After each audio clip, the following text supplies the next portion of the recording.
So, episode number 17 of the Over the Hill podcast. And today is another great episode. And the reason for that is because I'm sitting down with someone who I've never had a conversation with before. And these are some of the favorite episodes that I've done. I've had several people on the podcast, such as His Bit of Truth and a few others, people that I've never met, never spoken to. And yeah, these usually turn out one way or the other. So, we'll see how it goes. I'm joined today with someone who's had music out on different labels across the world, including the likes of Defected, someone whose music I've played for years. I've really enjoyed his music for a very long time. Great producer in the house and garage scenes. Here today with the one and only Scott Diaz. How are you, mate? I'm good. Thanks for having me. It's a pleasure. Thanks for inviting me on. I appreciate it. No, mate, I really appreciate you coming on. As I say, someone who I've been a fan of for a long time. Never really looked up you as a person. Obviously, I know we're Facebook friends, but these podcasts are an opportunity for me to sit down and talk to people who I find interesting. And obviously, have a laugh with people, make good connections, and spread the word a little bit more about, the people behind, what goes on in clubs and stuff. A big factor in the podcast is pirate radio and the underground scene. And obviously that's where I come from, and it's something that I feel doesn't get talked about enough, and the roots of UK music obviously come from that scene, and a lot of the stuff that we hear in the charts nowadays comes from the underground. Without it, the UK music industry and wider would just be in the toilet as far as I'm concerned. So it's great to get people like yourself on whose music is fantastic, but you're not exactly out there pretending to be something you're not on Kiss or something like that. So it's really good to have someone like you on. Yeah, I mean, I sort of yeah, my journey sounds like it might have been quite similar to yours in that I kind of got into, club culture first, really. I was into kind of like rave music, like hardcore and jungle and stuff like that back in 1994 is when I first kind of discovered it. And then it was sort of, sort of traversing through like buying records and being on kind of radio down here. Like we had a pirate radio station down here in Brighton, which is, obviously I think there's not been that many. It was, I think in London there was a bit more of a, then a bit more of a safety in numbers approach, maybe because there was so many of them. Also, that's obviously the hub, where a lot of this music is from. Jungle, garage, UK funky, all the various kind of spin-offs of all of those have all kind of come out of London pretty much. So yeah, I was playing on pirate radio, buying records, had a residency down here, and then it just kind of snowballed from there. Really, it's just kind of like one thing after another. As you kind of get deeper into it and you sort of discover more about it, you want to do more. You want to do the next thing. So it's like playing other people's music, then you want to release your own music and have your own stuff to play, and then you want to do a label and do a club night and all these kind of things. So it's been a kind of quite an organic sort of, linear journey as you would expect, but I haven't really thought about it too much. It's just as I've become more knowledgeable about stuff, or as I've met more people or more opportunities have opened up to me, then I've kind of just, automatically, really without thinking, just taken the next step, just because that seems the most natural thing to do, right? If you just love doing it and you're doing it for the right reasons, then to me it seems like there's a kind of an organic way that you go through it. I always say to people, like, you should be into the music first and then you should be into the scene. Yep. And we have some issues these days where people are basically into the scene and then they kind of try to sort of shoehorn the music into it, but really, it's like, find the music first and then you'll find your community of people. You'll find where you fit in based on what you like, rather than hanging out with a certain scene or a certain subset of people and then having to be like, okay, well, this is the music I have to like because, or the music I have to make because I so desperately want to be in this pocket of whatever. And to me, that's completely the wrong way around to do it. Mate, it's beautifully put. It's actually another one of the reasons why I invited someone such as yourself on, because throughout the years, regular listeners to the podcast and people who've known me for a long time, and I've always been very outspoken. But I was always outspoken from a position of who the fuck is that guy? I was never outspoken from a position of actually that guy is really talented. He knows his stuff. So whenever I would say things online about, clicks within scenes and things like that, and the stupidity behind the game and the scene, and whichever way you want to phrase it, it'd often be seen as bitterness and stupidity and ego or whatever, as opposed to, no, like, it's real. Like, can we all just stop pretending that this doesn't happen? So it's really good to be able to sit down and talk to someone such as yourself, who has, from my own following of you on social media, has outrightly, spoken about this kind of stuff before. So we'll probably get into a little bit more of that a little bit later on, but you touched on the start of your journey there, and what a journey it clearly has been. So early doors for you, some of the music that got you inspired to becoming a DJ, was it coming from that jungle and rave scene? Yeah, totally. I mean, it all, I can, I've told this story a few times in various different ways, but I can pinpoint the actual moment that it was. I went to, I was at school, and a friend of mine, his name is Ricky Rutherford. He had a tape pack, a Dreamscape tape pack, Dreamscape 11. And I borrowed one of the tapes. I don't know how it happened or whatever, but I obviously, he obviously let me borrow one of the tapes. And this particular tape was DJ Psy, and on the other side was LSD. And that tape was just, it was a complete revelation. I mean, I knew friends of mine were like, who are a little bit older, were like going out to these kind of all night raves and stuff that were happening at the time. But obviously, at the time I was only 12. When I borrowed that tape, I was 12. So obviously I wasn't old enough to go out at that point, but this tape was like just a whole new world for me. So I borrowed it, and I remember just having it on my Walkman. You listen to it on the way to school, I'd listen to it on the way home, I'd fall asleep with it on. And it just sparked something within me. And from that moment, I was basically just obsessed with it. And I didn't really know, I mean, I probably couldn't even describe the music properly at that time, but there was just something about it I liked. There was this kind of, there was this mixture of sort of organic, elements, kind of like reggae samples and stuff taken from like, dub and reggae, which my dad used to listen to a lot of, like reggae and stuff like that. So I probably kind of got, oh, I've heard some of this kind of stuff before. But then there was also this kind of like hard electronic edge, it was like big and it was bassy, and it was like heavyweight stuff. And so I just kind of became obsessed with it from that point, really. And then afterwards, I started making friends with other people in my school. There was like a few other people that had decks, and they were DJs, kind of like, DJing, like, playing. I say DJs, they were like, they would like go and play at people's parties and stuff, other kids' parties. They would take their decks and stuff. And so I kind of, sort of found out who these people were and sort of became friends with them. And I'd go around the house, we'd do mixes and stuff like that. And then it was kind of like, at that time I sort of got more into like happy hardcore stuff, the kind of more cheesy. It was like the same tempo, but it didn't really have any of the jungle influence or the reggae influence. It had just pure, it was like basically like pure pianos and high pitched vocals and all that kind of stuff. But there was, again, something I really liked about it. It was something kind of uplifting and like euphoric about it. And I ended up going to a few of those raves, actually, when I kind of got a bit older. I got to about 15, 16. And as you probably know, back in those days, it was obviously pre-internet, and security was like well slack, especially at events like that. There was blatantly a lot of like 14, 15, 16-year-olds going to these parties. So I remember going to like the Sanctuary, Milton Keynes, which obviously is a famous one. Like a coach went up on a coach from Brighton. I went to Hastings Pier, where they had these all-night parties. That was a famous venue for like Jungle Fever and Tasmania and stuff like that. I went to to Mansion House, which was previously Stearns, which is like an iconic kind of venue. Stearns especially was very pivotal in the kind of UK sort of rave movement, if you like, in the early 90s. I never went to it when it was Stearns, but I did go to it when it was the Mansion House, which was the thing it became afterwards. So I was kind of going to a few of these things, and then at that point I was basically just hooked. I was buying records.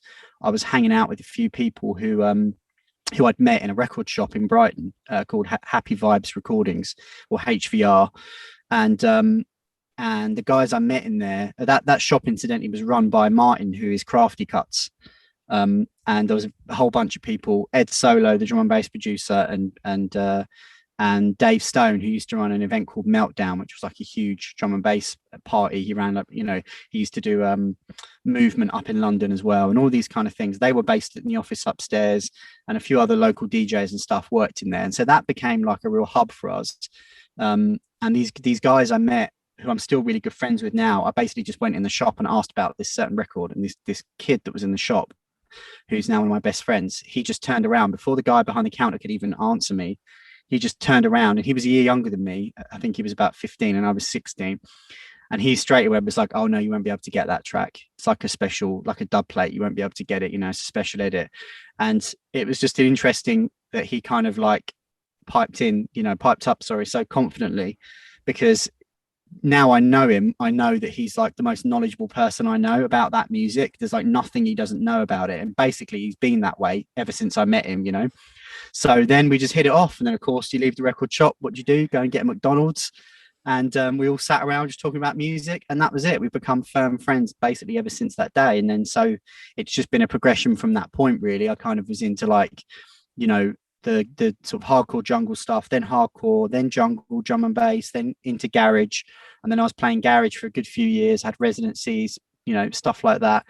Um, and then kind of got into house and all of that kind of stuff afterwards. So yeah, it's just been one thing after another. As I said before, you know, feels to me at least very organic. I don't really feel I've ever, you know, I've certainly forced things musically. I've certainly made music that I shouldn't have made, or that I'm not really, you know, happy with, or you try and sort of shoehorn yourself into a place that you don't really feel comfortable, but you think, well, maybe I should do it for, you know, it'd be good for profile or to work with this label, or you're kind of looking at it, you know, from the optics of it, but it's not probably what you'd feel most comfortable doing. So I've certainly done things like that. But when I say it's been completely organic, I mean, I've always just wanted to wake up every day and just make music, basically. And that's sort of what's led me to this point.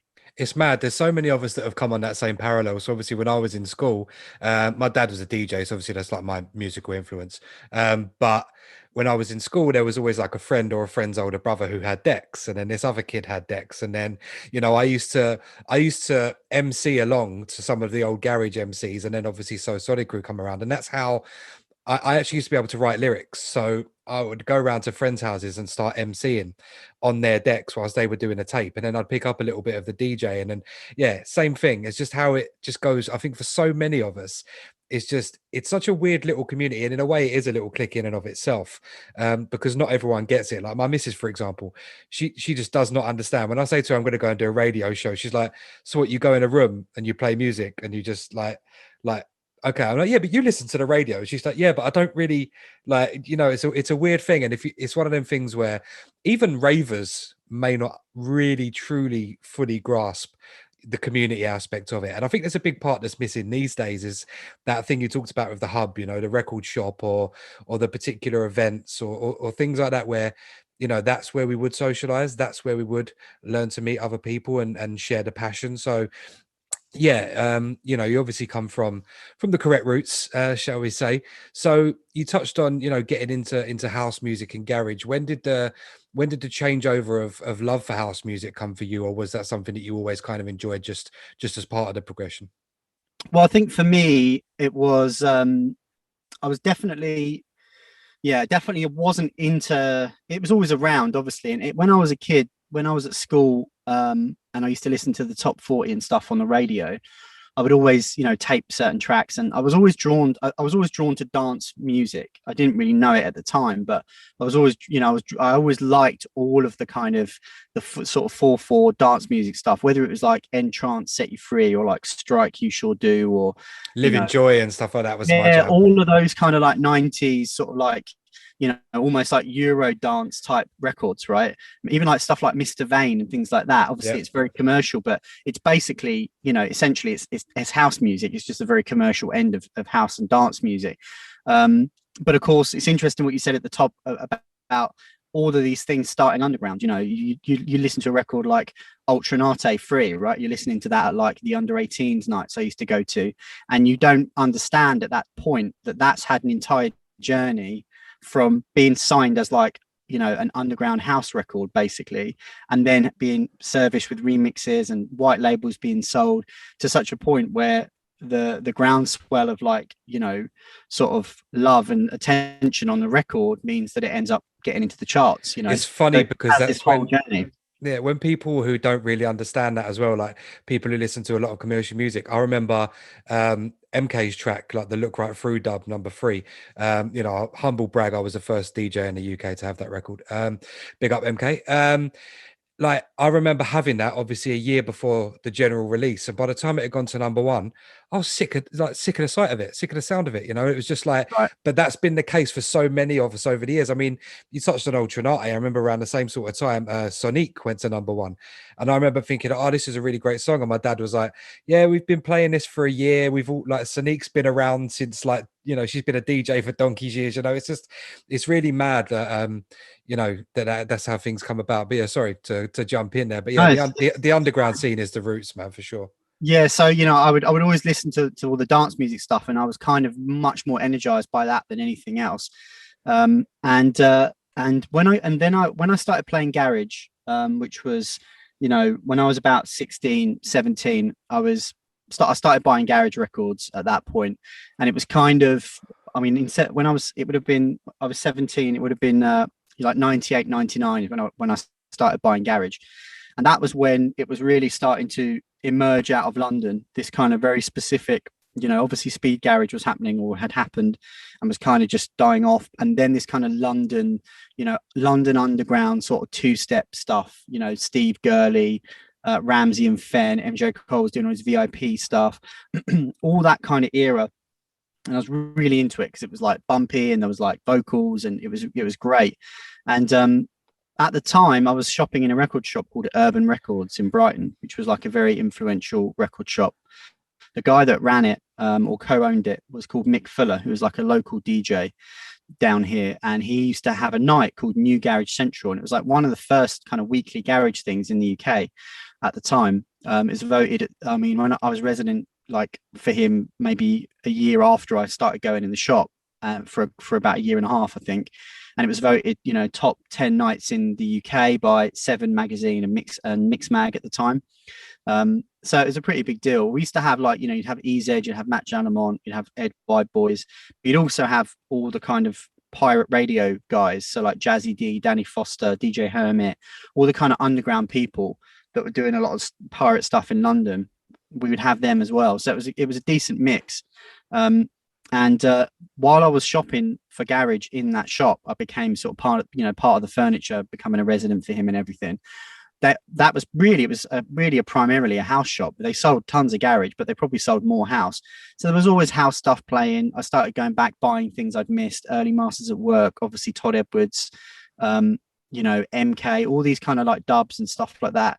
And there was obviously a lot of crossover with like the New Jersey kind of sound, that kind of is obviously where garage came from. It came from those kind of records, where the UK version of garage came from anyway. So I could hear a lot of the same things. It had a lot of the same kind of vibes that I liked. So I was kind of buying a lot of the stuff, although I didn't really have anywhere to play it. But I was still playing garage solidly, even over the next, well, it's like, this is like 99 by this point. So I'm still playing garage right up until probably 2006, 7, 8. You were producing garage around that time under another name as well, right? Yeah, I was making garage under a name, Scott Tonic, which was like kind of early, me sort of basically finding my feet, figuring out how to make music and stuff. It wasn't very good, in all honesty, but it was kind of there was like a little scene that was bubbling at the time. It was called, New School Garage was like what it was labeled. And it was like me, Duncan Powell, Huxley was in that scene making music under another name. So was Will Phillips, who is now Tourist. He was doing stuff on MJ's label. He was kind of like the mini MJ Cole, like the next MJ Cole, because they had a lot of the same classical training and all these types of things. So there was some decent people making stuff, but it just never really took off. There was never really the infrastructure. There was never the clubs. There wasn't social media like there is now. So you couldn't kind of create a community online, apart from things like forums, which were a bit, they were great. The Uptown Forum and things like that were great, but it didn't really translate into people going out to clubs. And so I think that is kind of why. And also, the music was okay, but the people making the best stuff were people like MJ Cole and people that have been already doing it. Yeah. So not enough of us were like stepping up with high quality, high enough quality stuff at the time. I think a problem around there would have been as well, like the stuff was good, but if you're going to compare what MJ Cole was making in 06, 07 to what he was making in 99, 2000. They're worlds apart. You know, people had already kind of heard the best of MJ at that point. Although the music was still great. I mean, he's made some great records even in the last couple of years, but they were never ever going to be as big as what everyone remembered the first time around. Also, factor in that at the same time there, around 06, 07, UK Funky came and took the world by storm, and the writing was on the wall for that new school garage revival there. I remember it quite fondly. I remember Elski and Delinquent and a few others making some really great records as well at that time. So yeah, Yeah, I remember it. But I think the UK Funky thing was a big factor in why, because that just took over everything at that point. It's just like, you know, nothing else really got a look in. I think it was it was interesting for a while that things were, because you get this, especially with hybrid music kind of genres. You had the same thing with grime. Basically, it was like before it had its own thing, it was basically a part of garage, right? And a lot of people didn't like that because the vibes were so different that for a while they were having to like coexist, and people were like, well, this is not garage to me. And until something kind of gets its own space, until it becomes like, okay, now we've got our own artists, our own sound, our own labels, our own club nights. It's like a self-contained scene now. And then from that, other things splinter off. Same as dubstep.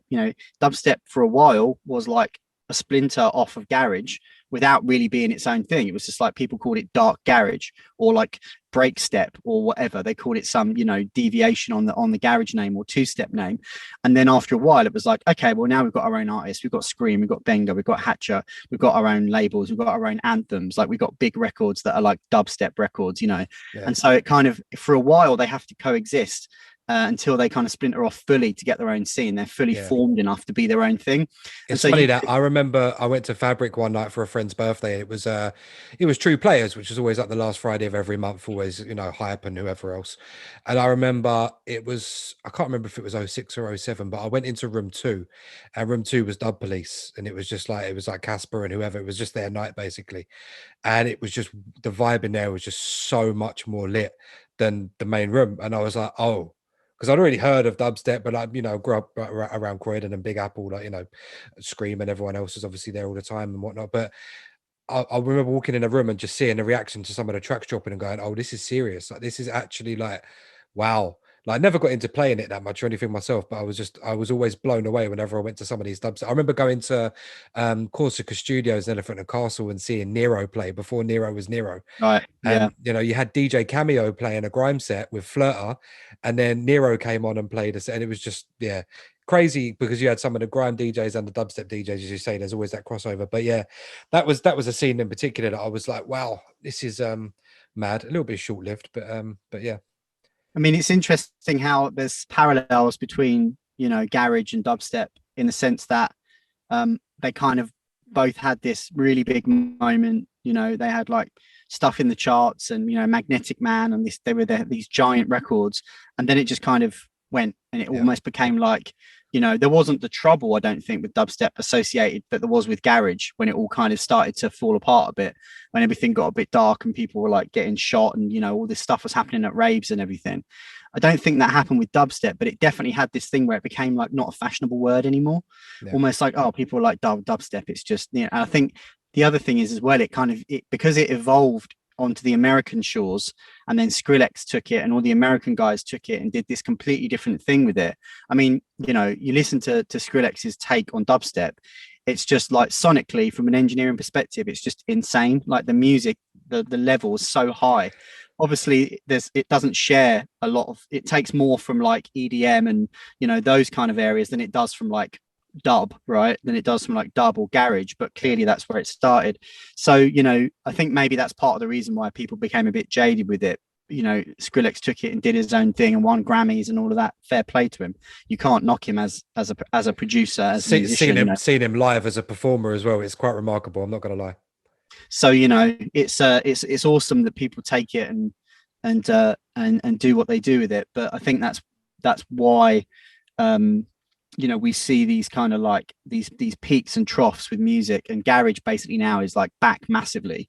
And I don't think it will go anywhere now. I think it will always just be kind of bubbling around ever since Disclosure kind of, burst on about 7 or 8 years ago. And it was like, everyone was like, this sounds kind of like garage, And then ever since then, you've had this sort of like slow creep up of like producers and more people doing garage again and kind of calling it garage and stuff getting the charts. That AJ Tracy and Ladbroke Grove Conductor thing, you know, it's like the highest selling garage record ever if you factor in streams, because Yeah. however many streams equate to sales, it's the highest selling garage record ever. And then you've got people like Georgia Smith and Jesse Ware, and all these people are just like, yeah, we love garage. You know, it's like so much a part of people's kind of story. So I think that's great. It's you know, it's such a massive part of like UK music history, as is dubstep and music culture. So I hope we kind of get them all back in some sustainable way. Yeah. What were some of your favorite garage records back in the heyday, though? Some of your favorite producers? Well, I mean, MJ Cole was the guy for me, really. I just love the sort of musicianship that really not that many other people were doing, bringing that kind of classical element into garage. I also liked a lot of the kind of darker stuff like LB, Zed Bias, Sovereign, obviously Tough Jam, and yeah, for UK stuff, I was always into like Steve Gurley as well. Just, I mean, he had a completely unique sound. Pretty much, no one else really could mimic what he did, and that was kind of very London as well. Mark Yardley was great. All the stuff that they did on Public Demand, like was like Daryl B, Mark Yardley. They would all kind of like interchange and do these mixes together and stuff. Mark Yardley would engineer a lot of the stuff as well, as would Gavin Mills. Gavin Mills did a lot of the engineering for the garage, big garage records, things like Dream Team and stuff like that, as well as Tough Jam and whatever. So that's what I was into, really. I was more into the two-step stuff because for me it was, there was more variation with it. Obviously, once I started getting more into the US side, I got to start getting massively into 95 North and Mood to Swing and all of these guys who are just absolutely ridiculous. I mean, even now I'm still buying records of theirs, things I've never heard. I mean, Masters at Work, the amount of music they made, it's just absolutely insane. I just don't know how anybody could make that much music and keep the quality basically pretty much consistent. The stuff now, I'm just like, I've never heard this Masters at Work dub of Everything But the Girl. You're just like, this they were just doing this every week. It's crazy. So yeah, I mean, I still love buying records now because it's like not everything is on digital, and you still get to, it's like a time capsule, and you get to go back and discover these things. And it's great because if you're a DJ, you want to share that with people. And it's even more important in a way because now you kind of, especially for me, I want to separate myself from everybody else. I don't really want to play the same music as everybody else. So even if you're just buying vinyl and then digitizing it, you're still giving yourself this little edge because the stuff that other people aren't going to have, So yeah, that's sort of where I'm at right now with it. Yeah, I'll always love the scene myself. Yeah, it's mad what you say about Masters of Work. I remember hearing a set one time, and the intro track on this guy's set was, I think it was called "Hypnotized Influence," and it's a Masters of Work mix. Never heard it before.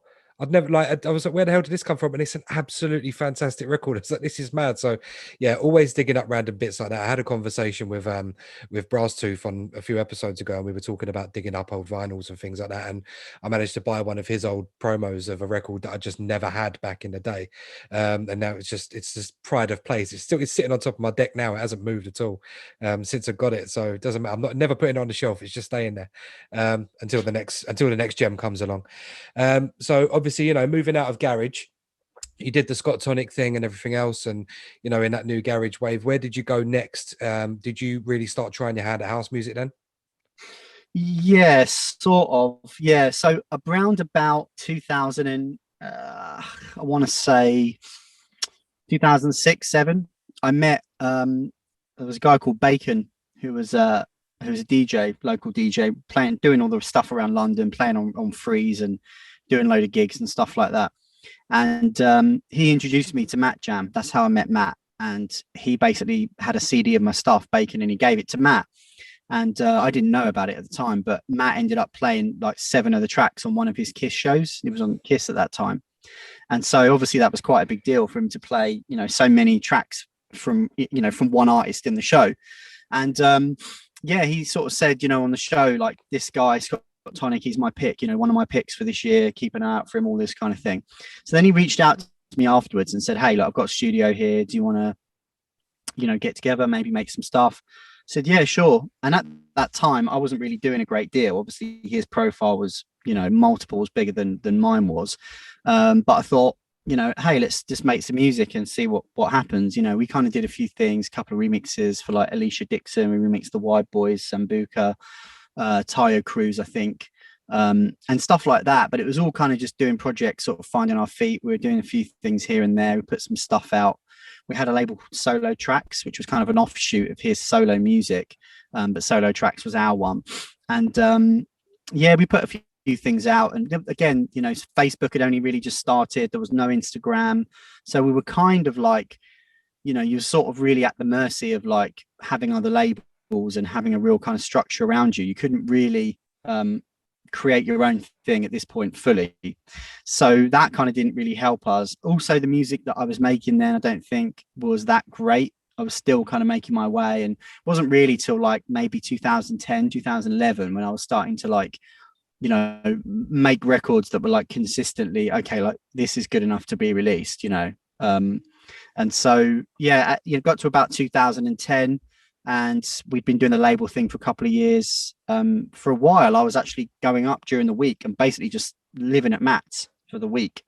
I was DJing down here at the weekends. I had a residency on West Street. I don't know if you know Brighton, but it's like West Street is like the strip, like the main street, right, where all the kids go out, and all the pubs and clubs and stuff. There's a whole bunch of them up there, and I was basically doing a residency at like a commercial kind of club stroke bar. And I was still playing dance music, but it was like commercial edge dance music. It was like Freemasons mixes, Motto Blanco, remix kind of dance stuff, commercial dance stuff, as well as garage or whatever.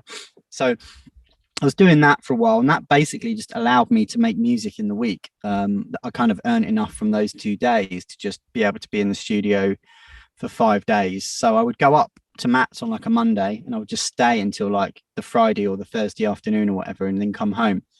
And I did that for quite a while, and then eventually I got a studio down here, and Matt would come down and stuff like that. But by that point, I was kind of, we'd had a discussion about me sort of wanting to do my own thing, and he was so busy doing all the stuff that he was doing. He was always in Ibiza, and he was always gigging, and so it just kind of, I was never really involved in a lot of that, and it's not his fault, I don't think, but it's very hard when you work with someone who's so well established. They always kind of get more love than you do, even if they try to, oh no, there's two of us doing this, people are just like, oh, that's Matt Jam's tune, even though you made it together. So there was a lot of that kind of going on, and I just thought it's time for me to do my own thing. So got to about 2010, that's when the Scott Diaz name happened, and I was like, right, new identity, fresh start a new label. Did that label Connected, and it was kind of at that time I'd kind of moved into like what I guess you would call like jacking house, kind of more like funky West Coast, loopy kind of stuff. And then I did basically a whole bunch of releases in 2011 and 2012 on that label, and that was kind of where I was at that point, kind of making that stuff. So I'd sort of fully moved into house at that point. Sick. So when did the style sort of change? Because I remember I would have gone back on radio around about 2013, and I was always looking for stuff that just sort of reminded me of, kind of garage-esque, sort of Grant Nelson sort of sounds, like the big piano keys and stuff, which, around that time was a lot of your stuff sounded like that to me. Just really just big, big sounds, but still with soul. I've said it often on the podcast and just in general, like music for me, it doesn't really matter about genre anymore. It has to have soul and a pair of bollocks. Like, and if it hasn't got those two things, I'm not interested in it. And your music always came across with that, whether it was like original stuff or remixes. So was there a definite style change for there? Was that something that was conscious, or was it just something that you were really enjoying? So what I went to Miami Winter Music Conference in 2012, and that was kind of a culmination of, I've basically been doing that label Connected. I've been doing it for like the previous like 9 or 10 months, and I'd really kind of built up some traction on TrackSource, and they were really backing everything I was doing. Basically from day one, the guys reached out to me and were like, hey, we really like your stuff, we're going to support you and all of that. I was like, this is great, first release on the new label. And then I was kind of like consistently in the top selling artists in that genre, and the stuff was doing well. And Sonny Fodera, actually, interestingly at the time, was making basically the same music that I was making. Me and him were kind of like, pretty much on the same level, in terms of that scene. He was releasing on some bigger labels like Guest House and things like that, whereas I was tending to release everything myself. But basically, we were kind of doing the same things. And then I went to Miami in the March of 2012, and I did a few gigs and stuff like that. And I played a few places, and I stayed for the full 10 days, and it was great, fantastic experience. But what I started to realize really, really quickly was that this particular music, there was like a glass ceiling to it, and I wasn't going to be able to get past it, because basically at that time, if you say me, Sonny, and a few other people were like kind of the biggest artists in that scene, right, in that area. And like there was no infrastructure at all for anything. There was no management, there was no agents, there was really no gigs, there wasn't any money in kind of that community. It was all a bit like, no disrespect to the people that I met in it, because they're great people, but it was all a bit like, everyone's doing it for the love, and there's no plan, and no one's really got any ambition to like, go further. And that's fine, but that wasn't really where I saw myself. I wanted to do more, be more successful, have more kind of landmark moments that I could say, yeah, I've done that, and I'm still not really close to those, to be honest. But it's interesting because I had a conversation with Sonny about this exact thing at the time. I was kind of like, and if you notice that at that time, basically Sonny changed his style as well. So we got to about 2013, he gets involved with Defected, right? Obviously, Defected, Sonny reaches out to him and is like, hey, Sonny, love what you're doing, but you're going to have to change a little bit, because this is a little bit narrow. Like, we can see you've got the talent, but this is a little bit narrow for what Defected need.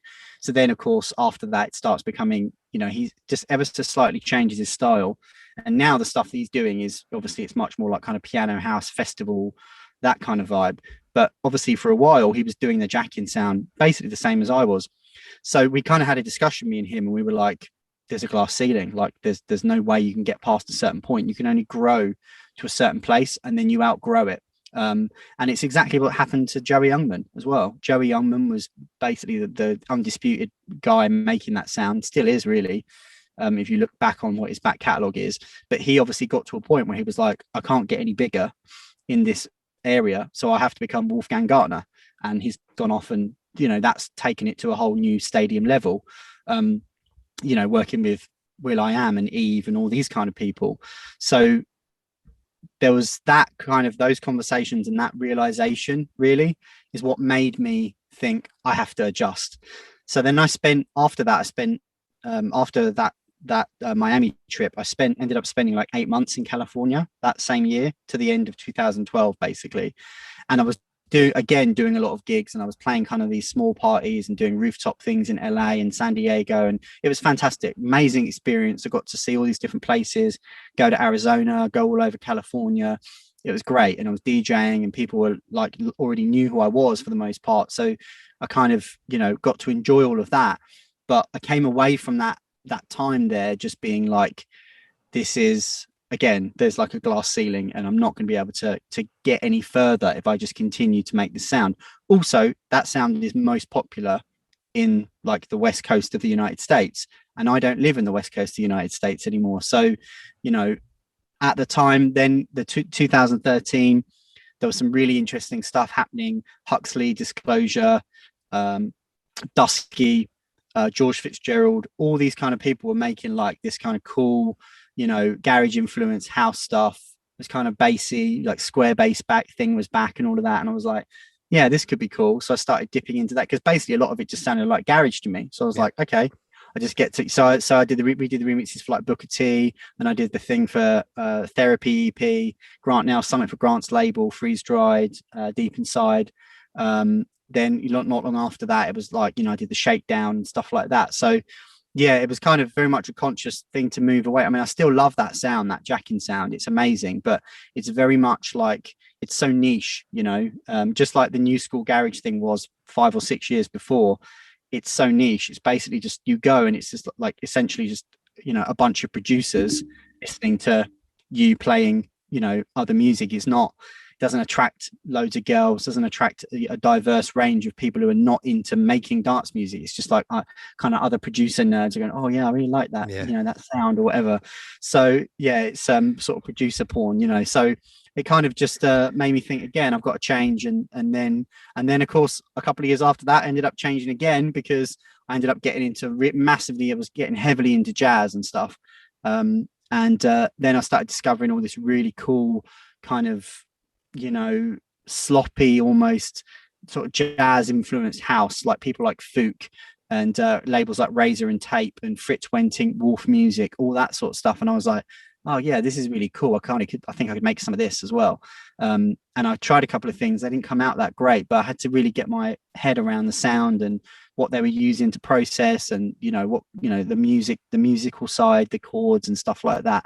And so that's where Grand Plans came from. Really, it was like an outlet for that kind of sound. So yeah, I've certainly chopped and changed a bit. I don't know if that's helped me. It probably hasn't helped me, to be honest.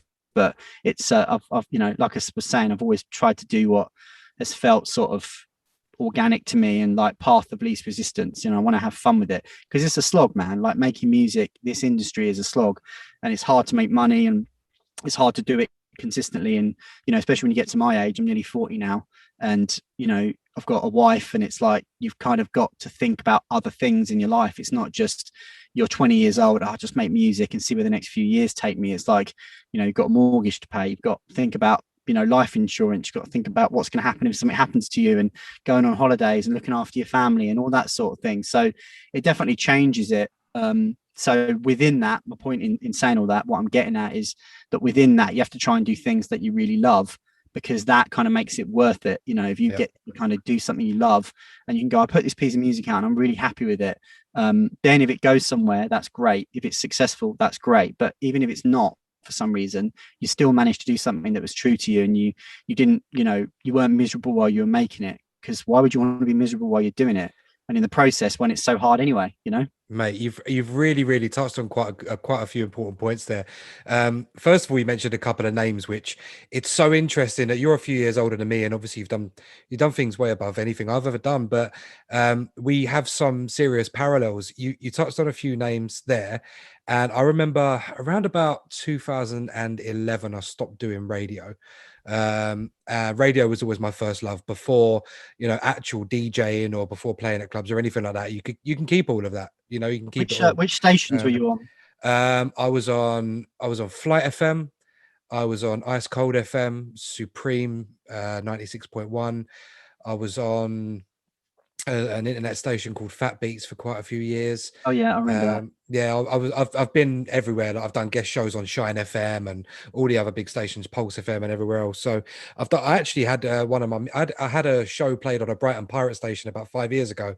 I didn't know anything really about it, but a friend of mine was doing a show on there, and he's like, "Oh, can I play your latest mix as like a guest mix?" I was like, "Yeah, sure, no problem." But around 2011, I'd left my Ice Cold show, and I went on a bit of a personal journey, and I wasn't really feeling some of the stuff that was around then. But then what happened was, and you just jogged my memory, Dusky dropped their Essential mix, I believe, end of 2011 or sometime in 2012.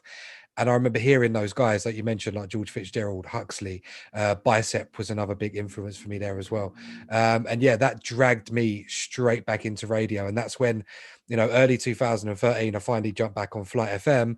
And, that's when I started getting your music and getting more into that kind of sound. So yeah, some parallels there. But yeah, also, speaking about just growing up and taking on more responsibility and things like that. But I've kind of been on a similar journey to you with that sort of stuff. And it's interesting because I've had conversations with my other half about it with the podcast. We're talking about like, I said, I've always kind of wanted to do it, and loads of my mates for years of being a good radio host and blah, blah, blah. I've done legal radio and everything else.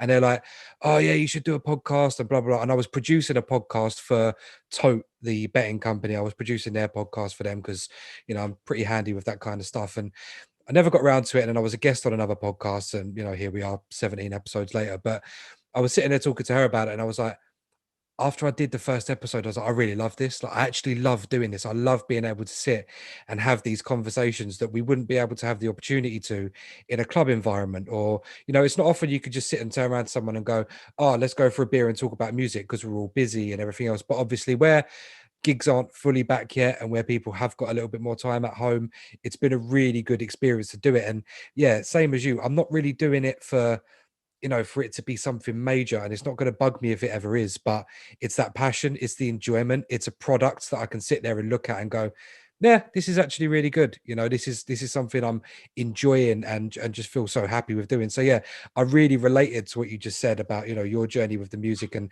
changing things up as and when it felt natural. And for me, I had a record label. I've spoke about it a few times on the podcast. I got to a stage where, a couple of the records got played on Kiss, supported by Tough Love, who are friends of mine and stuff. So it's like, that was all great.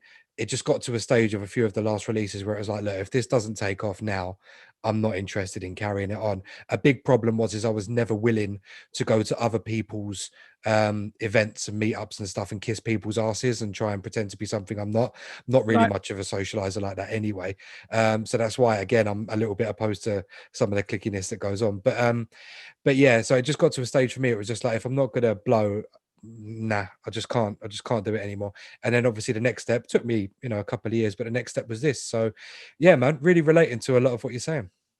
Yeah, so there's a lot of pressure, I think, with what our ideas of success are Yeah, basically, and we sort of have to redefine it, I think, because the music industry is constantly changing now, and there's so much else, sort of external forces that are involved with it, and it's not really as simple anymore as, you know, yeah, it's not as simple an equation as just, hey, you make music, it's good, these things will eventually happen, because there's no guarantee that it will, and there's so many other components. Image is a big part of it, social following is a big part of it. There's now this kind of, it's not enough to just kind of put out a record. You've got to have this kind of funny, semi-viral marketing campaign behind it, where you've kind of got to do silly things in the video, and it's so kind of alien for our generation, really. If you're sort of over 30, over 30, maybe over 35 upwards, and you're kind of 40 or 45, 50 making music, it's just so, odd to you to be like, okay, well, you have to kind of, live your life online. But if you're 20 years old, you've never really known anything else, that's probably quite natural to you. yeah, So for those people, they're probably not, it's not that they're not behaving in a way that isn't natural to them. They are behaving in a way that's natural to them. It's totally their world. It's just for us, I mean, we used to go out, and you didn't even have a clue half the time what your favorite DJ looked like, right? At first, you were like, are they here? Like, you wouldn't even be able to see the decks. You just, someone's playing, especially if you went to jungle raves or whatever, you'd have MC. So you're like, oh yeah, so and so's on because he just said he's playing, But other than that, you had no idea. So you had no way of kind of reaching out to people, messaging people on Facebook or other platforms. That hierarchy is gone. I've spoken about that quite a lot as well. This idea that there's sort of like a hierarchy within music, within dance music, especially. And you sort of, the record shop was a big part of that. Going to cut dubs was a part of that. You sort of knew what your place was, right? You understood where you fitted in. And if you were kind of waiting to do something, waiting to cut a dub or waiting to, and someone came in and they were like a bigger artist than you'd kind of have to just fall back and let them, and it was interesting because you kind of learned this hierarchy, and it was nice because, everyone sort of had to pay their dues and sort of earn their place. But obviously that's gone now. For the most part, most young people now are just like, we'll just message you and say, hey, send me that tune or whatever, whereas you've never thought of doing that years ago. You never thought of walking up to like, Spoonie or someone who's been like, give me that tune, they'd be like, who are you? So I'm not, obviously you don't want to be elitist. It's great that you can interact with people and stuff, but that is kind of an aspect to the community thing that's been lost as well. So, but yeah, there's a lot of pressure now with making music and doing it as a career, and so many other things that you sort of have to do now. For me personally, it's like much more of a holistic approach. I mean, I barely even made any music this year, to be honest. I've been working on the sample label, Nightlife Audio, doing sound design, working on the garage stuff with Matt, and that's it. I've got loads of stuff kind of bubbling away, but it's like just taking the time to actually sort of partition off and go, okay, this week is for finishing this EP or whatever.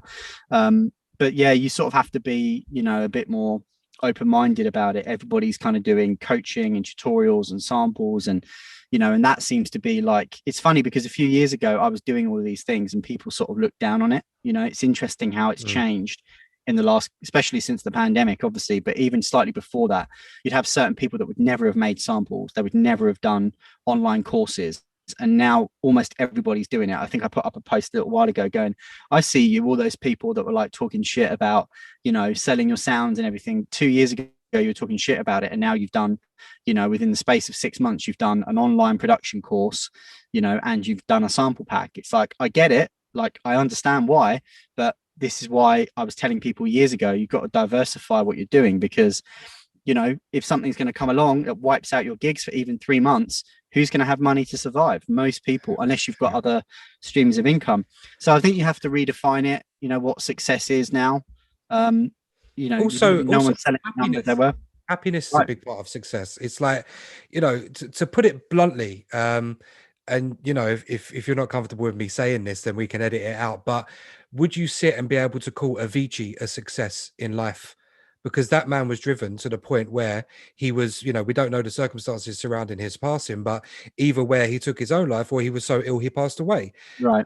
And that was, and yeah, you could look at him and go global success, superstar, Grammys, and everything else, but he's not here to enjoy it. So if that's an extreme end of the spectrum, but can you really look at that as a success? I can't, because I want to be here to see my sister's kids grow up and maybe one day mine. And like, it's just, for me, success is measured in so many different ways. It's like that old thing about, you can take a fish out of water and tell it to climb a tree, and then that somehow thinks, that somehow shows you that the fish is stupid. It's like, no, like the fish lives in the water. Like it's the same sort of thing to me. Measuring success, happiness for me plays a big part in it. And I think this last year and a half, I hope, has taught quite a few people that a lot of this shit doesn't matter. It doesn't matter about your social media following and what Hawaiian shirt you're wearing this week to dance around in on Instagram whilst you're playing and doing a fist pump. Images and everything, and be happy in some of the stuff that you have got, as opposed to showing it off. Yeah, I think, I mean, I'll be really interested to see what permanent changes, if any, come out of this entire situation. I mean, part of me thinks maybe there will be some positive changes, not just in the music business, but in life overall, in terms of people's working routine and their work-life balance and the things they think are important.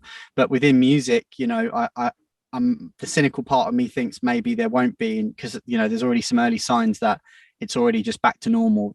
The same people are getting booked, and it's all just kind of a resumption of all of that, in the same way. But maybe in the slightly longer term there will be some some positive changes out of it. But you're right, I think it's, we're so focused on this idea of getting to this end point, and you never really reach that end point, because I mean, even now, like, it's funny, I was talking to somebody the other day and he was saying to me, but you've basically you've achieved almost everything, you've done all these things. And I was like, well, it's funny that you have that perception, because I literally have an entire list of things that I haven't done that I would like Yeah. to do, that I consider to be metrics of a successful music career, right?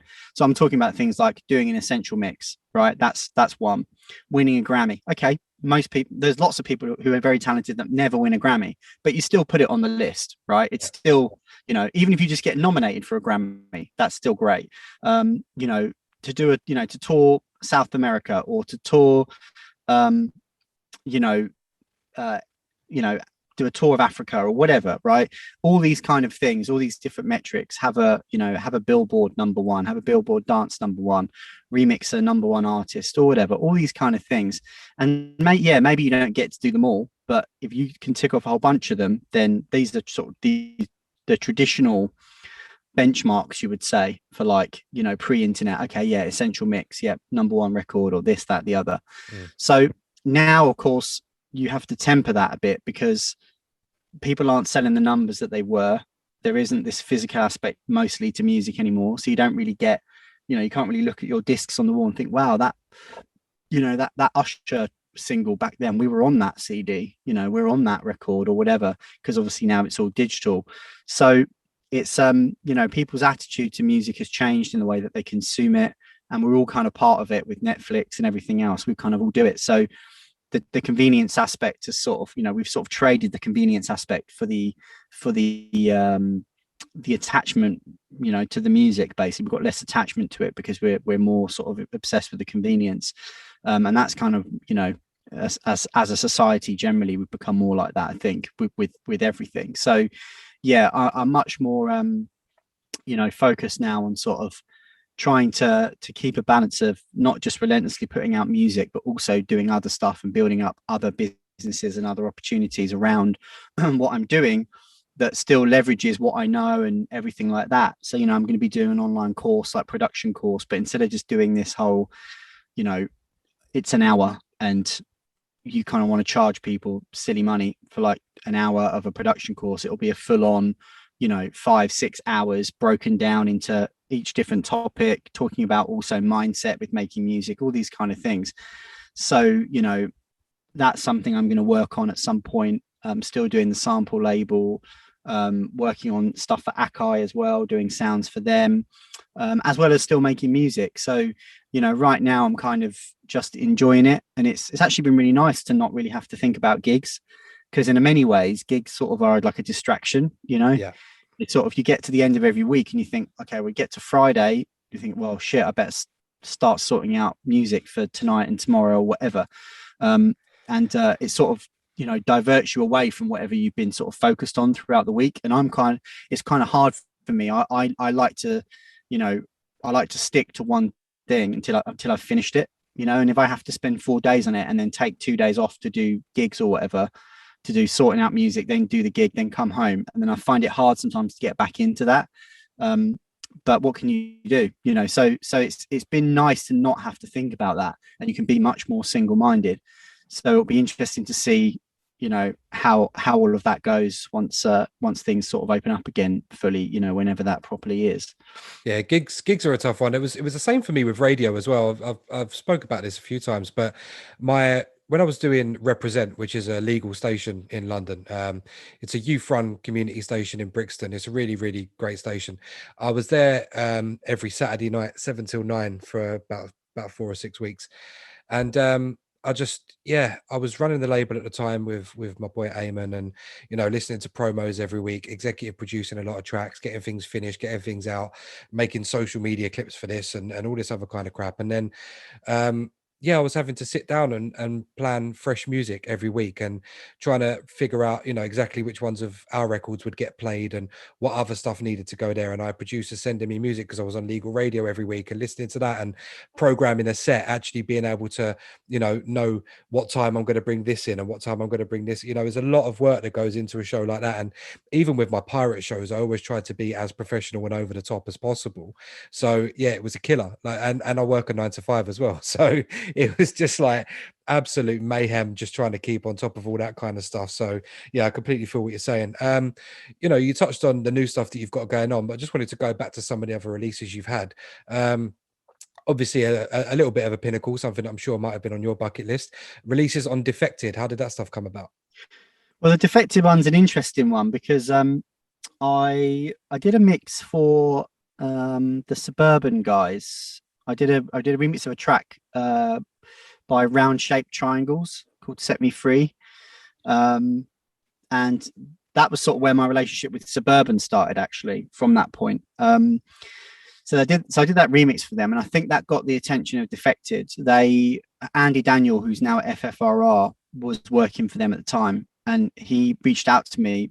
Then I also had Melvo email me at the same time. There was like 3 or 4 people kind of contacted me all separately, and I think it was like my name was sort of getting mentioned around the office, and they were like, Melvo was like, "Oh, your name's getting mentioned a bit, mate. Do you want to meet for a beer and have a chat about what you're doing?"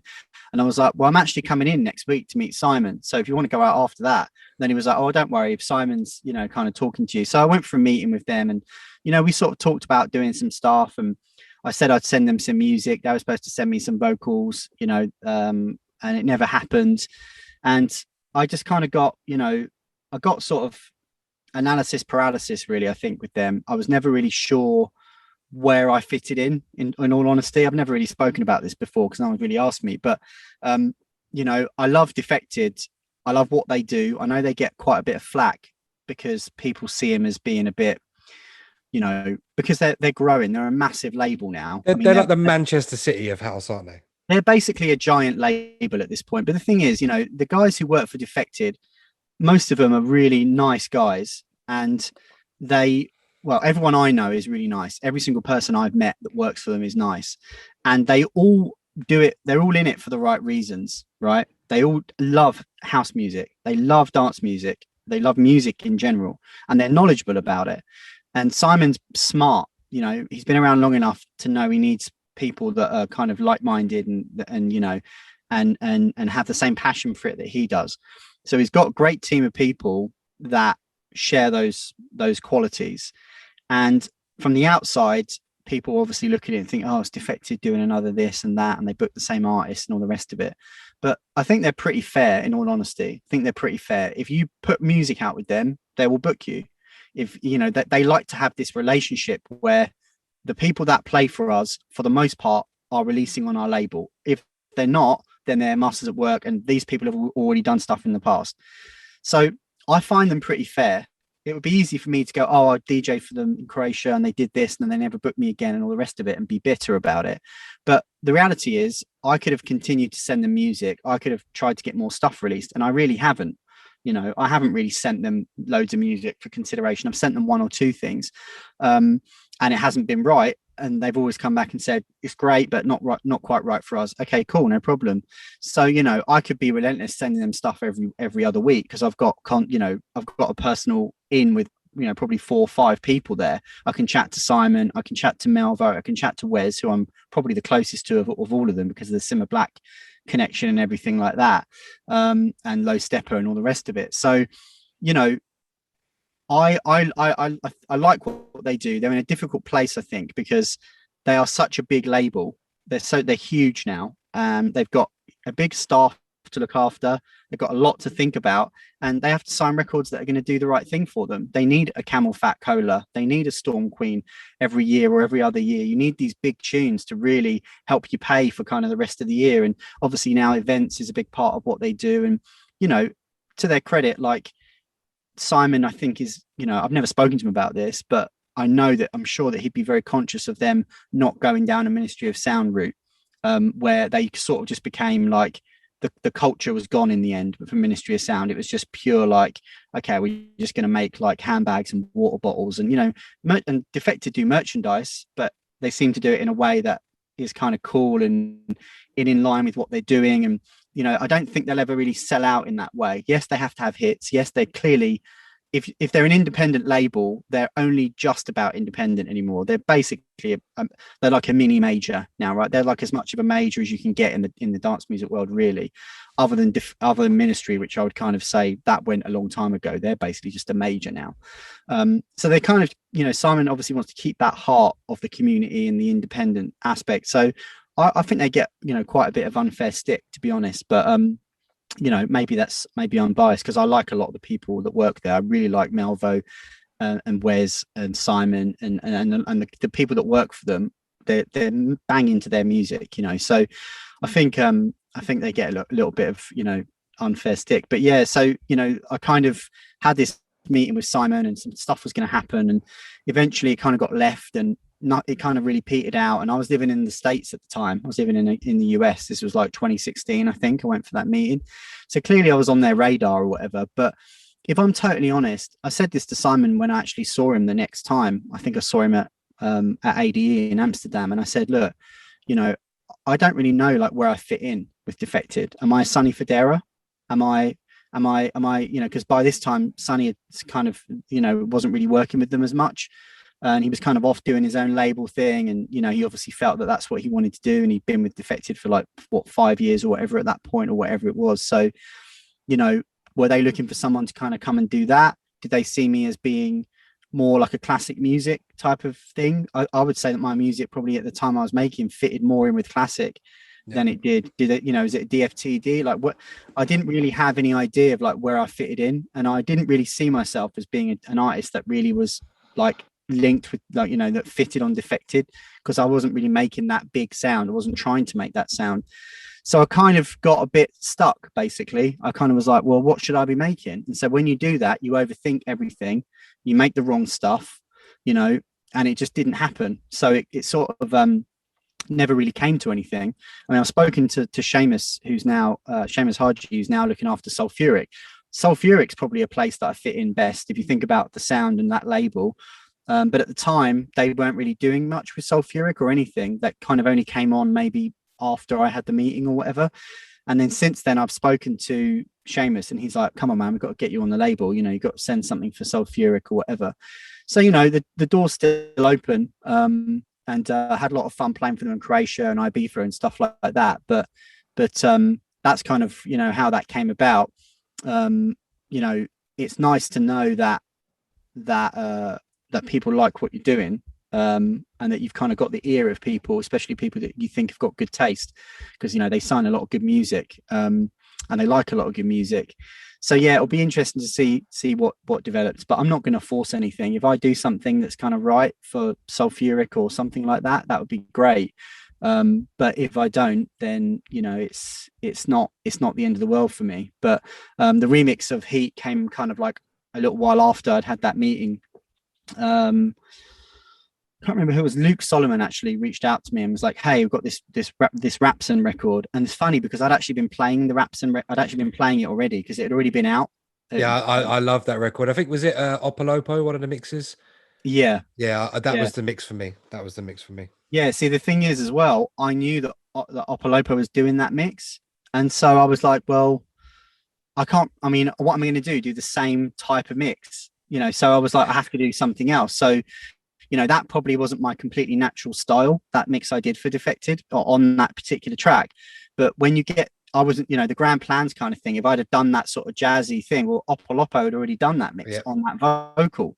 So, this is the other thing. It gets really difficult when you start dealing with labels of that caliber, because they're like, well, we already have this kind of mix. We can't release two of them. So you have to do something else. So you kind of constantly have to fit into these little places, and everything's got to be right. And and so sometimes it just doesn't work out. But that mix ended up doing okay, I think. But yeah. So I mean, like I say, it's I've got nothing really bad to say about them at all. I know that I could have pushed that whole relationship more if I'd basically sent them more music and been more aggressive about it, because they are, in my view, very fair. If you play for them, it's usually because you've released music. So it all starts with the music. As Simon says, it all starts with the music, and the relationship builds from there. And they want it to be that way, and I think it's a fair way to be. So yeah, I've got only good things really to say about them. Yeah, no, absolutely. You've spoken a little bit about your nightlife projects and stuff like that, but just before we get onto some of your latest work, I did want to touch on one of my favorite tracks that you've put out so far. I believe came out at some point last year, and that was Memories. Yes, with Lower. Yeah, how did that one come about? Well, it's funny that you actually mentioned that we just talked about Defected, because originally that instrumental I wrote for a Defected track. It was a remix of Late at Night by Copyright. Don't know if you remember that track. Yep. Came out in Sulfuric many years ago, and Melvo reached out to me and said, "Hey, do you want to remix Copyright Late at Night?" I said, "Yeah, sure." I sent back that version. I sent back basically that Memories instrumental with the vocals on top, and they were like, "It's a bit too chilled." Yeah. I was like, "Okay, I really like the instrumental, so I'll just take the vocals off." And then I sent it to Lower, Steph, who lives in Brighton. We've obviously worked on a few things together, and she wrote Memories, or started writing Memories, and then she came in and we wrote the rest together and stuff. Yeah, and that kind of was looking for a home, and I was like, we should put this out on Grand Plans, because it really fits with the rest of the stuff on the label. And so, yeah, that's how that came about. I mean, yeah, it was originally a remix for them, which they didn't want, essentially. So I just stripped all the vocals off and did that. But yeah, that track turned out nice. I mean, we've got a couple of other things we're working on actually, but yeah, it's maybe we'll probably get them out at some point this year, I would imagine. But yeah, that track turned out nice. She's great, Steph. She's kind of just finding her feet, really. She's been singing a lot, she's been doing a lot of stuff over the years, but I think she sort of lost confidence for a bit, and sort of probably didn't feel like she had anything to offer. And I think also in terms of writing, she writes better with other people. Some people are really strong songwriters on their own, and they just kind of, yeah, I've got the whole idea. But some people need the other person to bounce off of, and having that vibe in the studio where you're there together and they do something and you say, that's it, that bit there, that's the bit that that's working. Whereas if they're on their own, they immediately just discount that because they think, oh, it's not a good idea or whatever. So yeah, that's how that came about with Steph. Love that record. Really, really did. Literally from the first time, I think I can't remember if I heard a clip of you posted it on Facebook or whether it was just flicking through tracks and I found it. But yeah, as you say, really chilled, but also it's got like there's a heaviness to it. Just the actual the bass itself and everything else. It's one of those tracks. It's just you can hear it in different situations and really enjoy it. And the lyrics are great as well. The lyrics really are great. So yeah, favorite record of mine. If anyone hasn't heard it, Scott Diaz featuring Lower Memories. Wicked track, that one.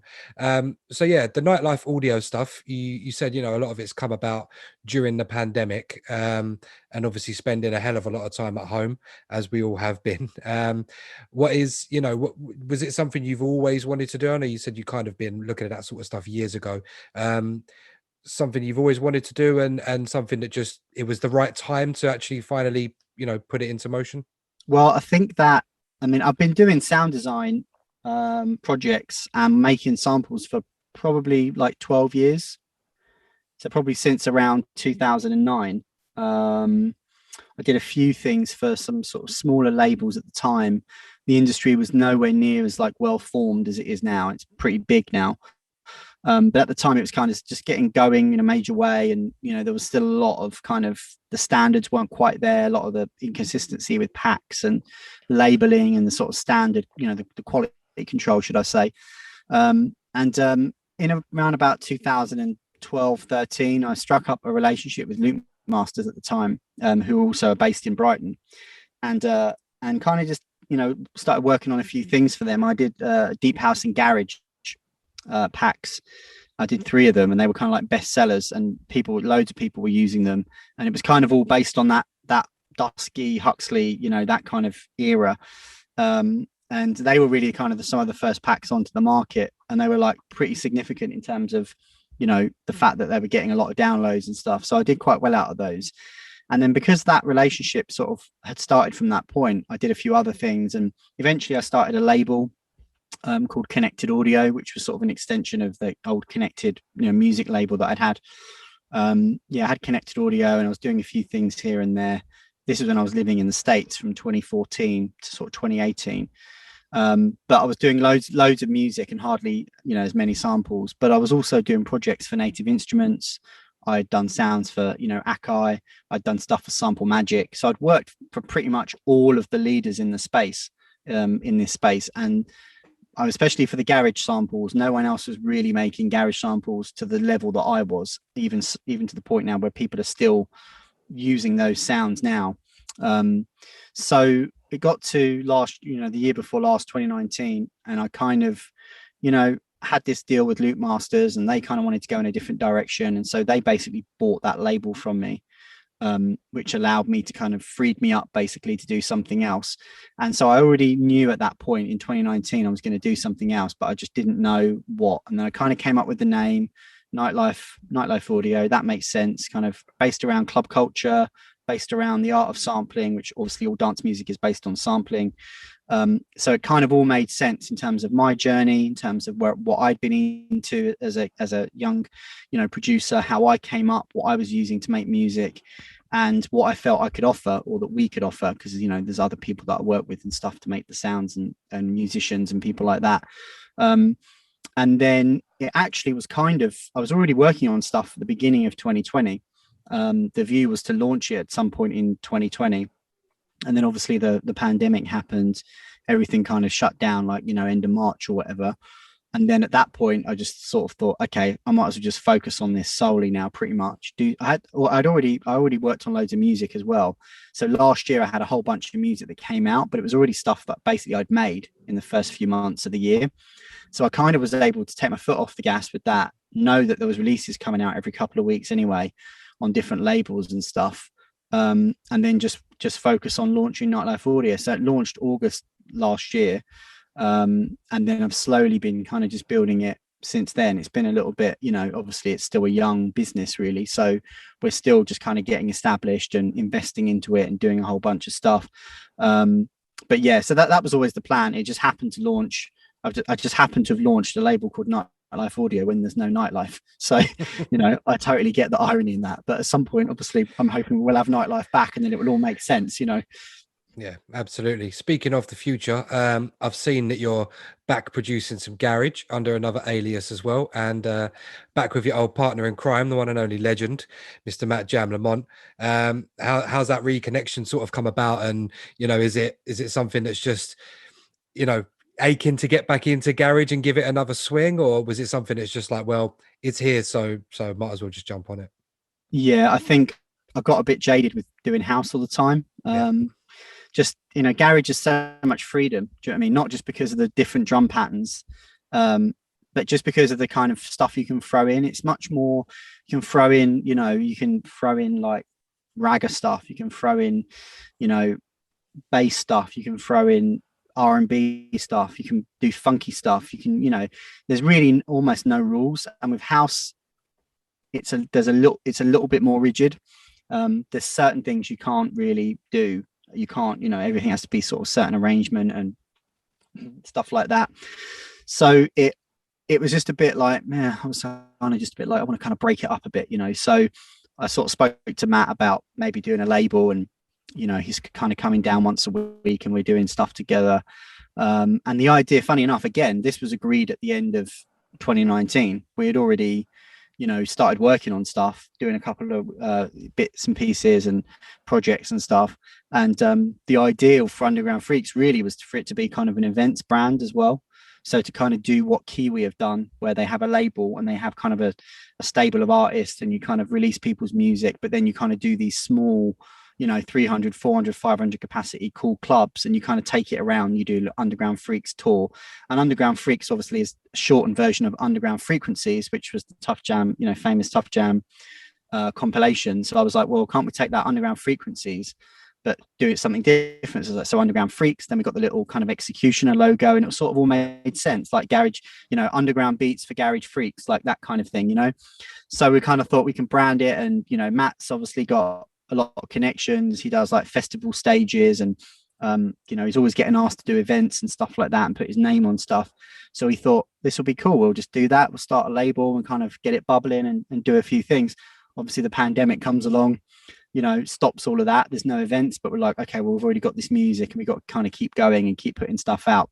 So we're yet to sort of realize the other part of that, but we're just working on stuff basically, and trying to do more vocal projects, and because that's really what I want to do. I don't want to do songs now, do more song-based stuff really with the two-step garage, because I just think there's room for it, and there's room for sort of musicality, and there's room for songs and all the rest of it.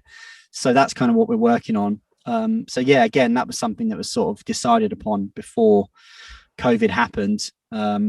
But hopefully we'll be able to sort of do the things we want to do with it in the not too distant future. Yeah, man, it's dope to hear that you're going to be doing a lot more vocal stuff. I think with garage music, you spoke about it earlier on in the podcast. We all loved some of the darker stuff that would drop. You hear like that narrow Save Soul drop, or the first time you heard Wookiee Storm. But I think the one thing that would always hit you with garage music is some of the vocals. Obviously I mentioned him earlier. I had Brass Tooth on the show, and I was talking to him about Celebrate Life, and he was saying to me, like when you're in a rave and you just hear that use this day as a chance. It's just like there's a moment with certain garage vocals that's just like there's nothing else like it. You play at a garage event and you drop Enough Is Enough, and you just, as soon as the first drop comes in and every girl in that club just sings I'm tired of love, it's like there's not a different feeling, there's not a better feeling to that. It's a very, it's mad in a way, because it's something. I'm not one of these like nationalistic sort of people, but that's ours. Do you know what I mean? That there for the UK and London, but the UK wide as well.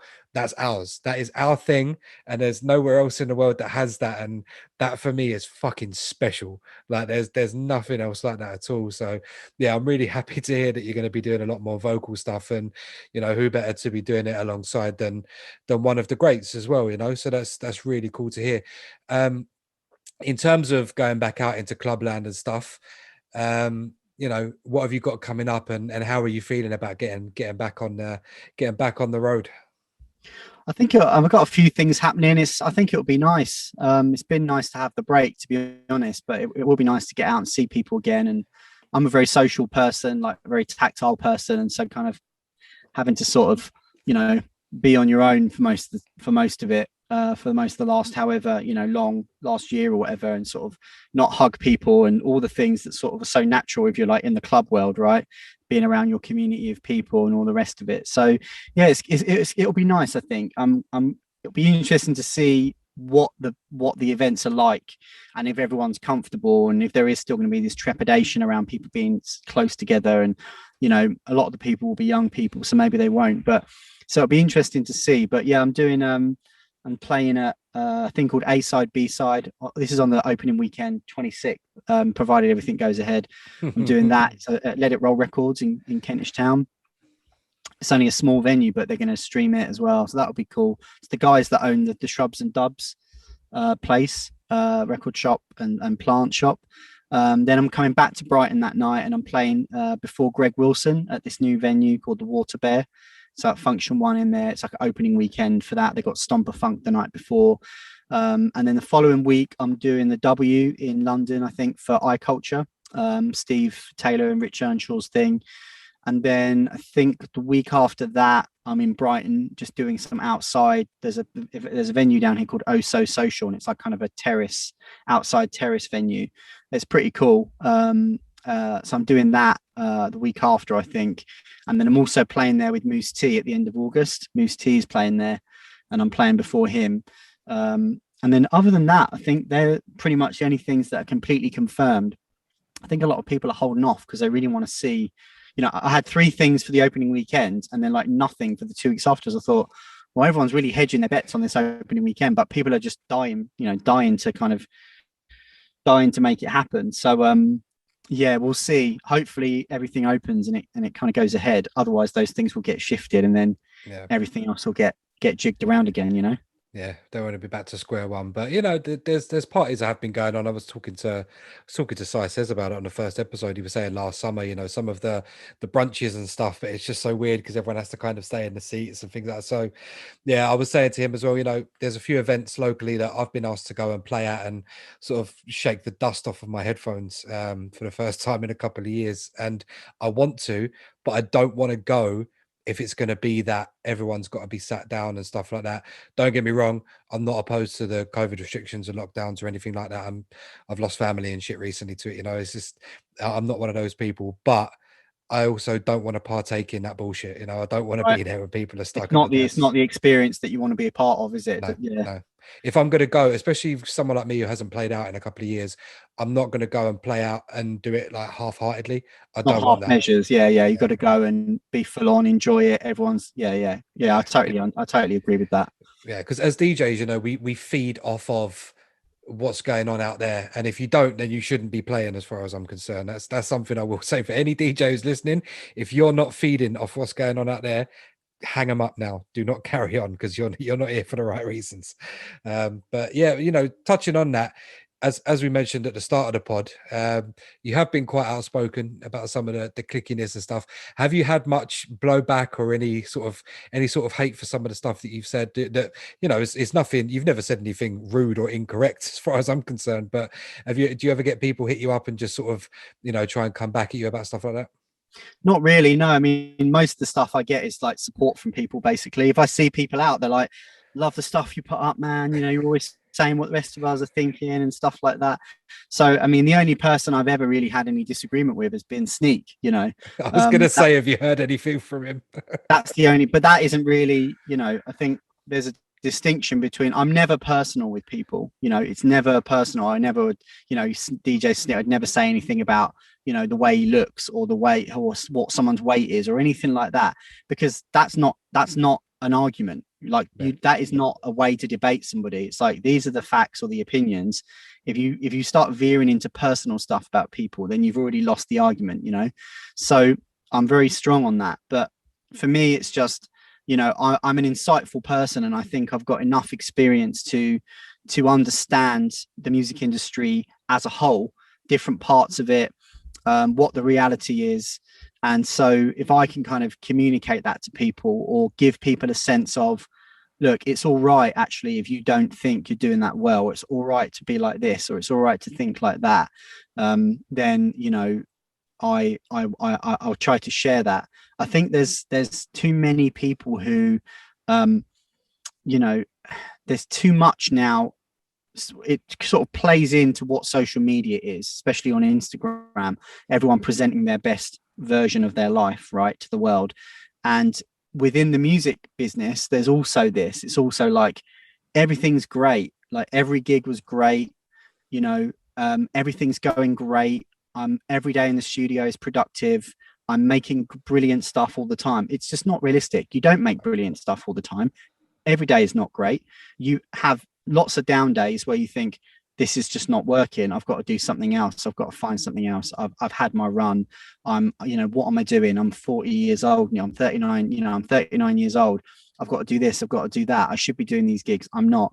There's all this stuff that goes on. Then you have these real highs. It's almost like being it's almost like being like bipolar, not to say it's as serious as that, but you get these real highs in music. You'll have these things happening. They'll all happen in a day for some reason. You'll have a phone call from someone, then you'll get like a really good email, and then you'll notice that something comes up, you get a play on radio or something, and it all happens in the same day, and you think, wow, this is really a buzz. There's all this great stuff happening, and then 2 days later you'll have like nothing will be happening. Something will get rejected, and then this other thing will happen, and someone won't come through.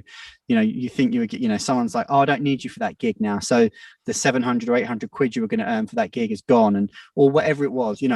So, and you really do have these peaks and troughs, and you sort of just come to accept that's what it's like. And the better you are at kind of riding that wave, whether it's high or low, the better you'll kind of be, and the saner you'll be. And that's fine to be like that. And again, maybe there's more focus on it now because there's a big focus around mental health and big focus around being honest. But a couple of years ago, or a few years ago, it was very much like, no, everything is just positive all the time, and we just talk about how great we're doing. And you just look at these people and you think, what world are you living in? Because I know that's not really what you're. And then you sort of, in a way, like you lose respect for them, because you think, I know that you've got these problems because you were telling me about them, but here you are on social media, and all these platforms pretending that you don't. It's like, why don't you just be honest? What are you going to lose? It seems like it seems odd to me, because again, it's like you're sort of being somebody that you're not for the potential promise of some kind of reward, or because you think it's going to be beneficial for you in some way, which again, maybe people don't feel comfortable with it, because of course when you put something online, you're not just communicating with people that you communicate with a whole bunch of people you don't know, and so that can come across the wrong way, especially if people don't know you. Of course, they see something written in text, and it you don't get any tone from that, you don't get context, so people just, that's why people jump on stuff, because they're like, oh, well, what do you mean about this and that? It's not, obviously I don't mean you. I obviously don't mean you. If you use some common sense, you'd realize I don't mean you. But yeah. So you're leaving yourself open for that. But yeah, I always try to keep it honest. And I'm thinking what I'm going to do as well. I think I'm going to take all of these things that I've said, because I kind of have these takes, these kind of things that I think I could expand upon. So something that I might write one Twitter status about, or one Instagram sort of size post about, I think I could probably expand on that point and kind of make it a bit more in depth, which would give people a bit more background. And I think I might do that as a nightlife audio thing. Actually, I think I might do a blog on the website that's kind of like a medium type thing, but that's attached. So it's kind of like the creative director's sort of daily digest, right? Or daily Diaz, or whatever you want to call it. Captain's log. Yeah, so it's kind of just, it might only be a couple of hundred words, but every day or every other day, it's just, hey, let's think about this. What are we defining, success in the music industry as? Let's talk about, being creative. Let's talk about creative flow. Let's talk about, all these different problems that people have, all these kind of issues people might be facing, or whatever, the zeitgeist of kind of whatever's happening that week that's being talked about. And if I think I have something of value to add, then I'll do that. So it might be a cool way of doing that.